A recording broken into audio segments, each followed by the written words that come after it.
Konnichiwa minasan, watashi wa Widya desu. Kali ini saya akan menjelaskan salah satu materi bahasa Jepang yang lumayan umum untuk digunakan di sehari-hari. Kalau di bahasa Indonesia, kita itu simple. Mau nyambung kata apapun, tinggal pakai satu kata, yaitu dan. Misalkan, pensil dan buku, makan dan minum, capek dan ngantuk. Semuanya pakai dan. Tapi begitu kita masuk ke bahasa Jepang, dannya jadi ribet. Ada dan buat kata benda, dan buat kata kerja, dan buat kata sifat. Jadi di dalam bahasa Jepang, dannya itu bervariasi dan masing-masing punya fungsinya tersendiri. Oke, maka dari itu hari ini kita akan bongkar semua dan itu satu persatu. Oke, langsung saja ke dan yang pertama, yaitu dan untuk kata benda. Yang pertama, untuk kata benda yaitu to. To ini berfungsi untuk menghubungkan beberapa kata benda secara lengkap atau semuanya disebutkan. Nah, minasan kalau pakai to itu artinya jujur dan apa adanya. Kayak lagi ditanya makan apa, terus jawabnya nasi dan ayam dan sambal. Terus ya cuman itu, nggak ada lauk lain yang nggak disebutin selain tadi. Nah, untuk rumusnya yaitu kata benda A plus to plus kata benda B. Gampang banget. Nah, cara penggunaannya yaitu seperti tadi, kita ubah ke Nihongo. Watashi wa gohan to toriniku to sambaru to tabemasu. Saya makan nasi dan ayam dan sambal. Jadi semuanya itu disebut, nggak ada dan lain-lain yang tersembunyi. Selain menggunakan to, cara menyatakan dan untuk kata benda juga ada satu cara lagi nih minasan, yaitu pakai ya. Nah, fungsi ya di sini itu untuk menghubungkan kata benda hanya sebagai contoh atau hanya sebagian yang disebutkan dari banyaknya kata benda yang bersangkutan. Nah, kalau ya itu jawabannya agak ngumpet dan enggak terang-terangan kayak penggunaan to. Misalkan ada yang bilang gini, aku makan nasi sama ayam. Padahal aslinya masih nambah kerupuk, orek, dan lainnya, tapi dia gak mau nyebutin semuanya. Nah, di saat inilah kita pakai rumus ya, bukan lagi to. Untuk rumusnya itu sedikit berbeda dengan penggunaan to, yaitu kata benda A plus ya plus kata benda B plus nado. Nado di rumus ini itu berarti dan lain-lainnya. Nah, untuk cara penggunaannya di sini ada gohan ya toriniku nado o tabemasu. Saya makan nasi dan ayam dan lain-lainnya. Jadi itu berarti selain makan nasi dan ayam, orang tersebut juga makan lauk yang lainnya. Cuman gak disebutin aja. Oke, setelah kata benda, sekarang kita beralih ke cara menyatakan dan untuk kata kerja. Yang pertama, di sini ada kata kerja bentuk T. Kata kerja bentuk T juga bisa diartikan dan untuk kata kerja. Fungsi TK di sini yaitu untuk menyambung kegiatan yang terjadi secara berurutan.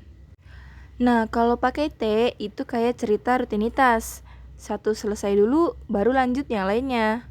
Kan nggak mungkin kalau kita mandi dulu baru bangun tidur. Intinya, kalau pakai T itu nggak boleh asal naruh kata kerja. Jadi, kita harus menyebutkan satu persatu sesuai urutan yang terjadi di real time. Oke, sekarang kita beralih ke rumusnya. Rumusnya di sini ada kata kerja bentuk T plus kata kerja. Jadi, sebelum minasan memakai rumus ini, alangkah baiknya minasan belajar dulu cara merubah maskei ke bentuk TK. Nah, di sini kita lihat cara pengaplikasiannya. Di sini ada asa okite shou o abimasu. Bangun pagi dan mandi. Jadi, di sini itu urutannya masuk akal dan kronologis. Oke, sekarang kita beralih cara pengaplikasian dan untuk kata kerja yang kedua. Nah, kalau kata kerja bentuk T tadi untuk menyatakan kegiatan secara berurutan dan lengkap. Sedangkan yang satu ini itu kebalikannya. Di rumus ini, minasan bisa pakai untuk menyatakan kegiatan secara tidak berurutan atau hanya sebagai contoh saja. Yaitu di sini kita memakai kata kerja bentuk tari. Fungsinya yaitu untuk menyebutkan beberapa contoh kegiatan tanpa berurutan atau tidak lengkap. Misalkan minasan ditanya gini, libur ngapain? Terus minasan jawab, Nonton, tidur, ya gitu-gitu aja deh. Jawabannya nggak detail tapi jujur. Nah, itu adalah contoh penggunaan tari. Nah, rumusnya yaitu kata kerja bentuk ta plus ri plus kata kerja bentuk ta lagi dan ri simas. Jadi setiap penggunaan tari di sini selalu berakhir dengan simas. Di sini juga sama, sebelum kalian mengaplikasikan bentuk tari, minasang harus belajar cara mengubah maskei ke bentuk take terlebih dahulu. Nah, untuk cara pengaplikasiannya di sini ada Yasumi no hi wa eiga o mitari netari shimasu. Saat libur, saya menonton film, tidur, dan lain-lain. Jadi di sini hanya cuman menyebutkan contohnya saja, bukan daftar lengkap seperti yang pertama tadi. Oke, saigo nih kita akan belajar cara menyatakan dan untuk kata sifat. Nah, kalau di kata sifat, menyatakan dan juga berbeda tergantung jenis kata sifatnya. Di dalam bahasa Jepang, kata sifat dibagi menjadi dua, yaitu ada kata sifat na dan kata sifat i.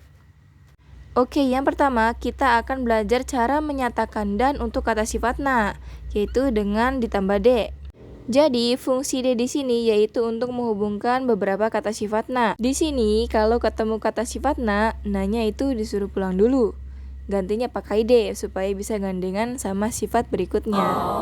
Rumusnya di sini adalah kata sifat na yang nanya dihilangkan, ditambah de, ditambah kata sifat lain. Cara pengaplikasiannya adalah begini. Kono machi wa kirei de shizuka desu. Kota ini bersih dan tenang.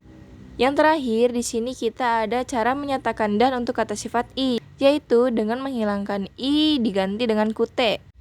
Jadi kute di sini itu berfungsi untuk menghubungkan beberapa kata sifat i. Langsung saja ke rumusnya, yaitu ada kata sifat i yang i terakhirnya dihapus, ditambah kute dan kata sifat lainnya. Untuk contohnya yaitu kono kamera wa takakute omoi desu. Kamera ini mahal dan berat. Hai, jadi tadi adalah berbagai cara untuk menyatakan dan dalam bahasa Jepang minasang. Izo desu, mite kurete domo arigatou gozaimasu.